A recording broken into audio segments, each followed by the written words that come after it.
Hey y'all, it's Nancy, the Handy Scandy here for Whimsy Stamps. Thanks for joining me and happy Halloween 2023.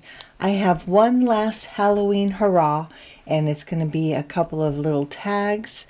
Very vintagey, very neutral, and they are used with, or I'm using the products that you just saw on screen, which are the Cat-O-Lantern stamps. Absolutely adorable, new this year. And then also the Fadoodles Dots backgrounds, which you see me using here. And that is an oldie but a goodie. And I will also be using the Forever Cameo Frames die set as we go.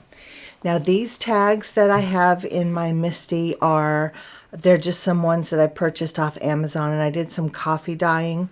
That's why they look pretty grungy. But I am using my Zig 2-way glue pen to stamp on these because I'm going to be doing a little transfer foiling here in a little bit. And this glue dries tacky, so the foil will stick to the glue once it's dry. So I'm just kind of randomly stamping and making sure that I want 2 different places stamped on each tag, and there's plenty of glue left on that stamp. I don't need to glue it up each time. But I want to make sure that you guys understand when I use glue like this, which isn't often, but when I do, I always want to be sure to clean off both the stamp as well as the stamping pad, because you can see there's glue left on the Misty. And so I just have my little water sprayer and I spray it while it's still wet. You want to catch it while it's still wet, because you can see those dots are a little more stubborn because they were from the first time that I stamped. And then you want to clean off your stamp as well. Now if you need to take it to the sink, if you have a very detailed stamp, you've got glue down in all the crevices, you can take it to the sink, run it under water, and it'll be fine. But I just used my little sprayer and a little rag and everything was good to go. So now I have both tags, and I have a piece of parchment paper that I have trimmed probably to slimline size, I would say. I'm not sure the exact measurements, but it is long enough that both of these tags fit through. However, I will say, after I put them through the first time, I do not put them through together again. I do them individually. And I will also say that if you have this kind of tag, I would encourage you to take those strings off, because they do get caught in my my laminator. I'm able to, quickly get it out so that it doesn't get tangled up on the roller, but that definitely is an issue and just something that you want to keep in mind. Take off those the strings at the top. I can't think what they're called. Now I have used, it is the black, let me see if I have it right here. I do have it right here. This is Deco Foil, and I'm trying to get you the exact color. It's just called black. So that was my first layer, and now I'm coming in with the second stamp from this stamp set, and these are circles. So the first ones are dots, and these are circles, and I like them to be kind of offset. When I do my tags, I kind of like them messy and grungy, and that's what I'm going for. Definitely not perfection. So again, stamping with that Zig 2-way glue pen, just quickly putting a little glue over the stamp itself and then stamping it down over, but again, not exactly over, but around the first stamping that I did, keeping in mind that those dots are already foiled as well. And so this time I am it's not inking, re-inking the stamp with the glue. I want to make sure that I get enough. And then I set them aside to dry while I clean up my Misty and my stamp again. Now, here I have, I'm just checking them to make sure that they're both dry. I just kind of tip it in the light to make sure that there's no wetness, that they're fully dry. And so that one is already done. It looks great.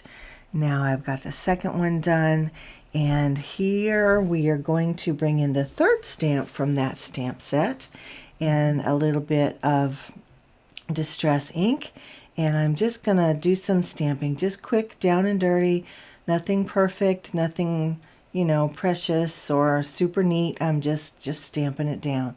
And I'm only stamping it down in the places where there's a little bit of space. Now, I didn't purposefully leave those spaces so that I could stamp. This is just my creative process. So I got the stamping done and I set that aside. And then I was going to pull out some mica stains, but I remembered that I had this little palette left over from a project several months ago where I used some new Lindy's powders. And they had just dried up in the palette, and so I just re-wet them, and then they become paints again. And so you can see that I am just dipping my paintbrush in them and just splattering them. And now I'm actually putting the paint out on my work surface and then using the wet paint to do my ink blending around the edges. And that just brings in some more of those sepia tones, kind of some browns and yellows and oranges. And they all look very, very similar. I would say they're all kind of in that sepia family, but I think it looks really cool. I have never ever done ink blending with a wet medium like this. So that was something new for me, but I thought it worked great. I like the way they look. And then adding a little more splatter, maybe a lot more splatter. And then I use those Lindy's to paint up my images as well. Now there are 3 of the smaller images in this stamp set. There's one that's large and it has, I think it's 3 cats. Yeah, it's kind of a tower of cats and jack-o'-lanterns. And then the other 3 stamps are smaller. They're each one has one jack-o'-lantern and a kitty. But I chose these 2, and like I said, I'm painting them up with the Lindy's that are left over in that paint palette. And I just go back and forth. Now remember that these Lindy's have mica in them, so they're very shimmery, very shiny. You can't really see it. I don't know why my camera doesn't want to pick up that shimmer and shine, but I do try to tip them into light as I go and take pictures from various angles and things. Right now I'm just trying to add some depth and dimension and some shadow and just going back and forth and back and forth. And then I fussy cut them out, and now I'm trying to audition them on the tags, try to figure out what my next move is, because I don't have a plan. I'm just a very intuitive crafter, kind of flying by the seat of my pants. And then this is where I bring in those cameo frames. I think they're beautiful. I just cut them out of some very lightweight craft cardstock. I doubled it up just to let it have some, I don't know, some stability, because it's a very flimsy paper. And then I'm just bringing in that same ink to do some ink blending around the edges, just again to kind of grunge them up and give them a little bit of depth and dimension. And then I just built my cards. I did pop the frames up on some double-sided foam tape. There you can see some of that shimmer and shine on the kitties and the jack-o'-lanterns.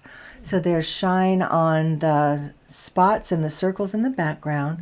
There's shine on the kitties and the jack-o'-lanterns. I also put stickles on their eyes, and then the bats are from the Batty dies. Is it Batty or Going Batty? Anyway, but they are cut out of some glossy cardstock. So lots of shimmer, lots of shine on these, but I thought they were cute, they were fun, they weren't stressful at all, and they ended up being very neutral and kind of grungy, but that shine and all of that shimmer just gives them a little bit of elegance as well. So one last Halloween hurrah with some grungy elegance, and I think they're adorable. Y'all let me know what you think. Tell me if you can see the shimmer and the shine. You know, sometimes things just don't, they just don't show on camera, and it breaks my heart. But this is what I have for you today. Again, I wish you a happy Halloween, and now we will be moving forward into the traditional holidays, meaning Thanksgiving, Christmas, New Year's, and whatever other holidays are in that time span. But guys, I wish you the best. Ask you to give this a thumbs up. Subscribe if you're not already subscribed. Meet us over on all of the social media platforms, and drop me a comment downstairs. You know I want to talk to you down there. And in the meantime, this has been Nancy, the Handy Scandy for Whimsy Stamps. Mwah! I'm out.